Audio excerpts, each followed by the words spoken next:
Hello, my name is Sterling, and today we're going to be looking at a combined loading problem on a system of beams. Our problem statement says for the beam system shown below, which is right here, find the principal stresses and the maximum shear stress at point H, which is right there. And all three sections are solid cylinders with a diameter of 5 centimeters. So first of all, we want to make a transverse cut at point H, which is shown here, and do a free body diagram of the forces. So we have our reaction forces in the X, Y, and Z direction, as well as the moments around each axis. And then now, in order to find our principal stresses, then we need to solve for our reactions at this point of interest. So first of all, we know that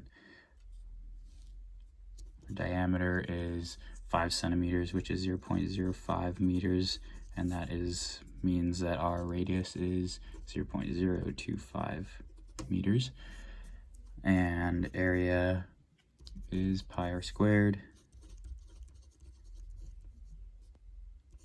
So our area is going to be 0.002 square meters, and might as well calculate this since we're going to need it later. I is equivalent to pi over 2 times r to the fourth, which is pi over 2 times 0.025 to the fourth. So therefore I is equal to 6.14 times 10 to the negative 3 meters to the fourth. So now we have our R, area, and I. Now, in order to find the reactions, then we'll make this little chart for each load. So then we have 9, 13, 17, 50 kilonewton loads. So we could write that here, 9.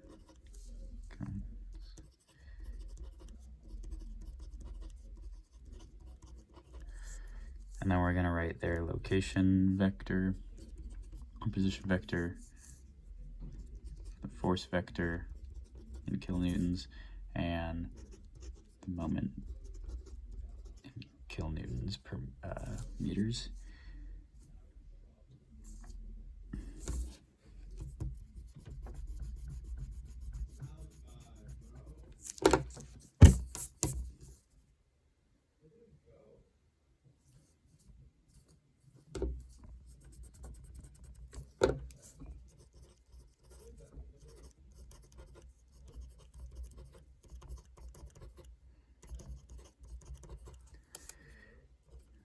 I, J, and K values for each one.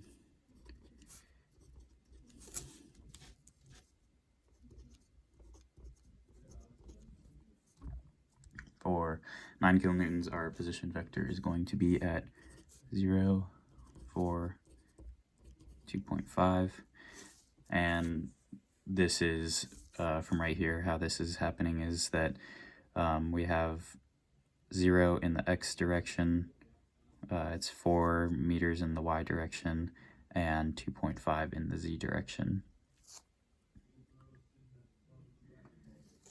So then we do this for each force. 13 is at the same location as our 9.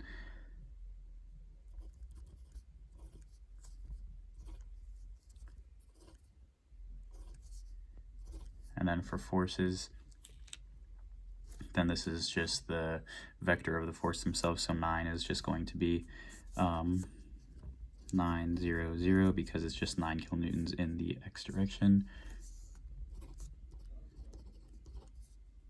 And the rest of these are negative because the y direction is positive facing up, so the force coming down is negative. And for moments, it's going to be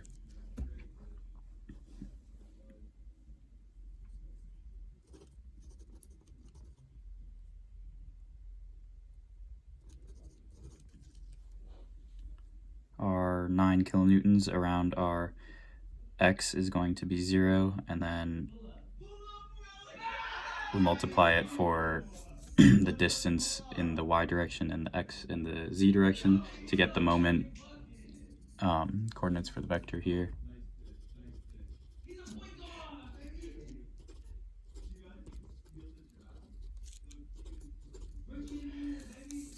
So now from this chart, then we can see that our reaction force in the x direction has to be 9 kilonewtons. If it's 9 kilonewtons in the positive direction, the reaction has to be opposing it. So the y direction is going to be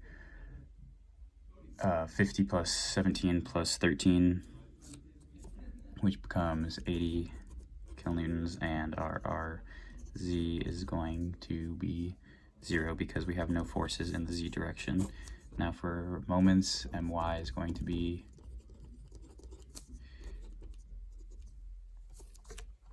negative 32,500, because now we're in Newton meters instead of kilonewton meters.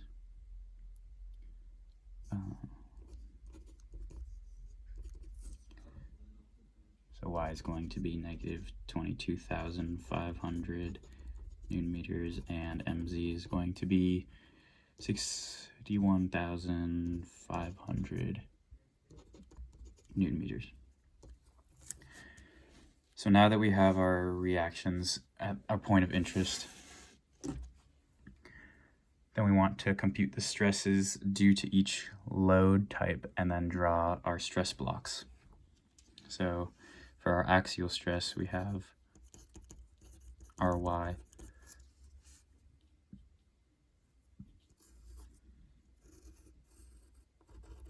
If we make this cut looking down the x-axis onto the x and y plane, point H would be here,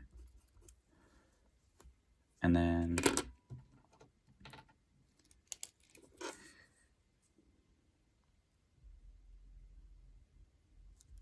we have 80 kilonewtons acting the opposite of the y direction. So now we can compute our stress in the y direction, which is P over A.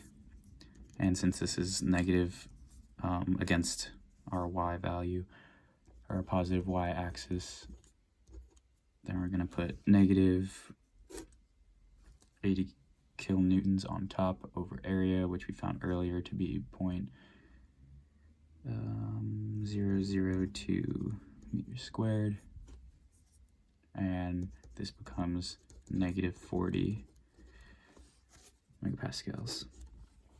So there's one of them. And then for our stress blocks,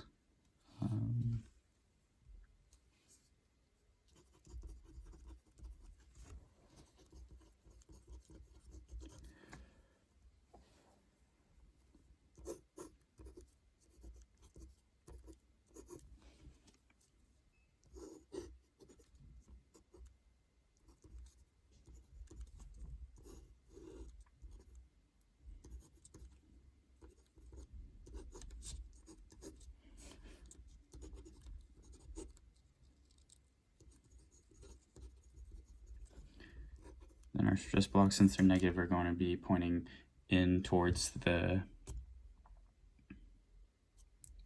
blocks.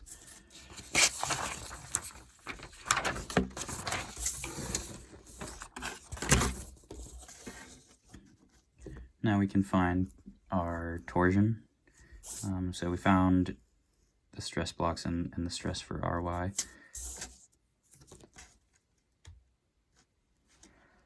Now we can do torsion.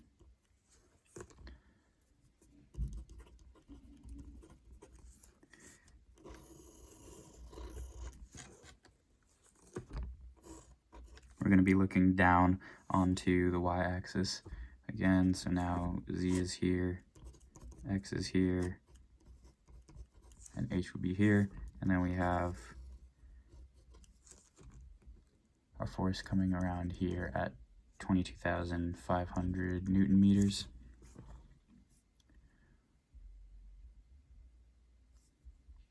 And then we know that shear stress is going to be tau x y equal to mc over I, and for us that's going to be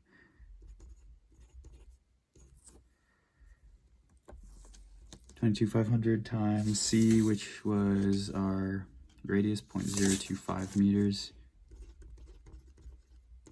and our I, which we found earlier, to be 6.14 times 10 to the negative 3.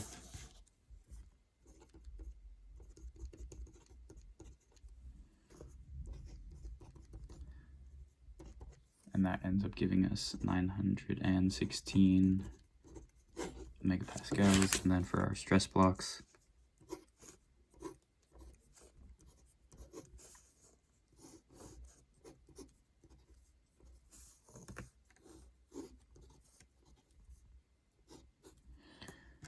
then we have a positive 916 MPa, so that means that in the xy directions for tau xy, it has to be positive.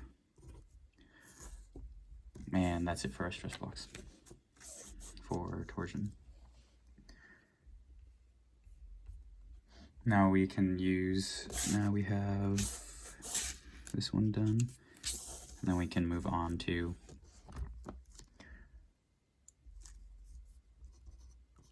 Rx, which is going to be transverse shear. So make your cut. This is going to be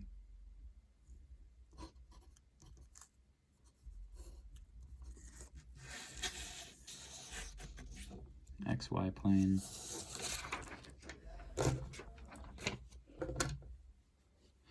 And then H, therefore, will be down here. No, it's not. H is in the middle. And then we have our force in the X direction, shearing it at 9 kilonewtons. Shear is equal to BQ over IT. We don't have Q, so we need to go find that. So we look at the end view of this section.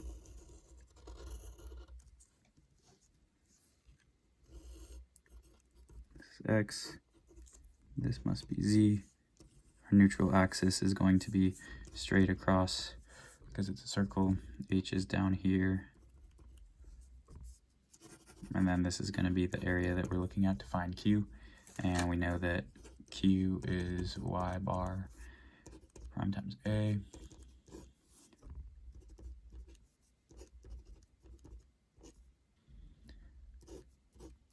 And then Y bar is 4R over 3 pi for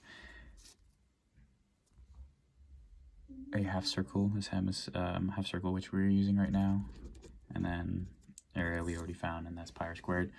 So we plug in our R value for this, and then we get Q equals 1.04 times 10 to the negative 5 cubic meters. And then tau xy, which is M times C.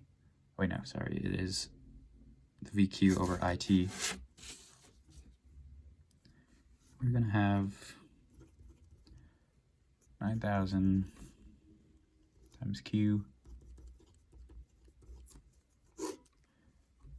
over 6.14 times 10 to negative 3 times 0.05.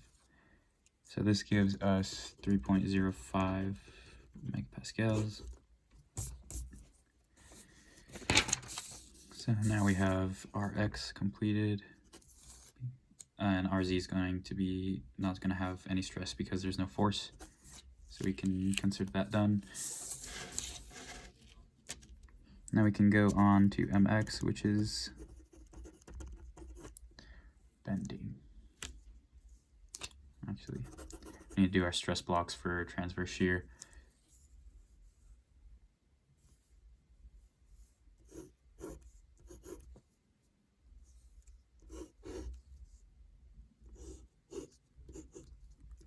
and this is positive in the xy direction, so that will look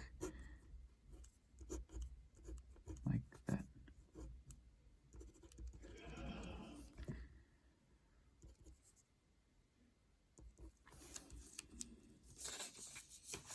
Okay, now we can go on to bending.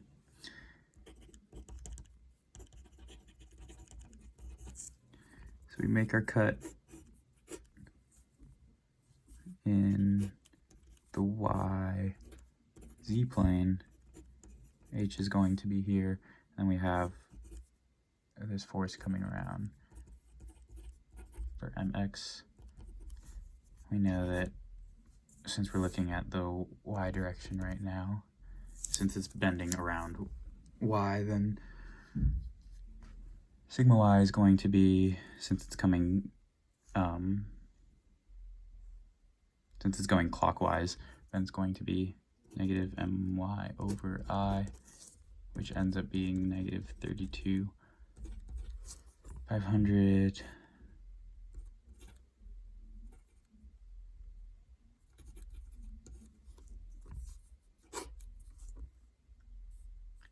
over 6.14 times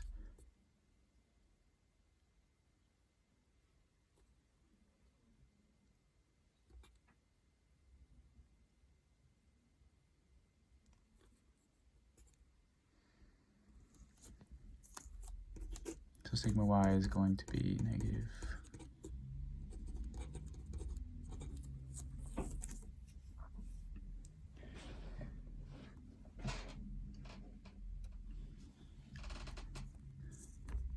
'for stress blocks for this.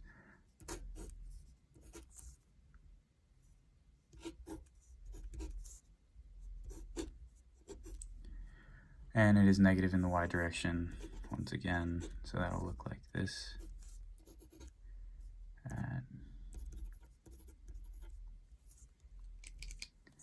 now the only one we have left is mz, which is also bending.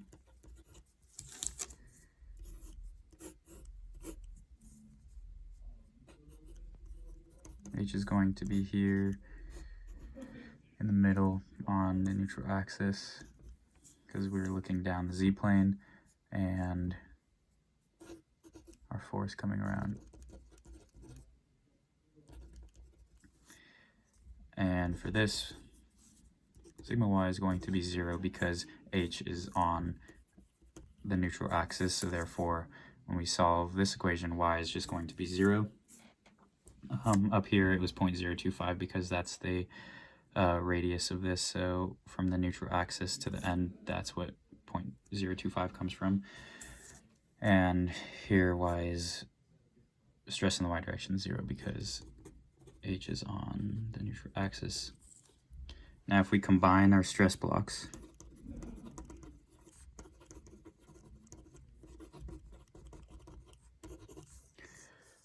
and we'll have in the xy direction, we add up all of our stresses, then we have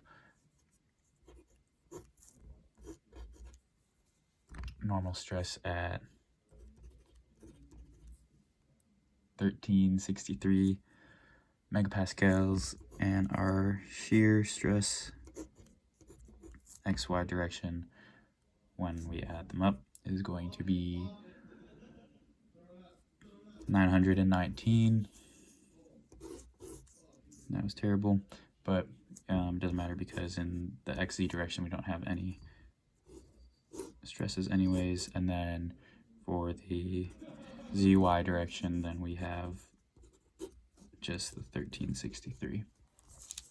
Now in order to find our principal stresses, we have the equation sigma 1 comma sigma 2 is equal to sigma x plus sigma y over 2 plus or minus square root sigma x minus sigma y over 2 squared plus tau xy squared.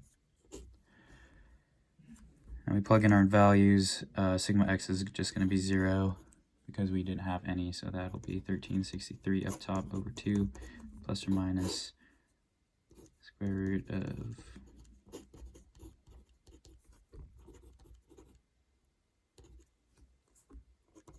so we have 681.5 plus or minus 1144, and therefore sigma 1 is going to be 1825.5 megapascals. Sigma 2 is going to be negative 462.5 megapascals, and shearing, or max shear, is going to just be this term, which is 1144 megapascals.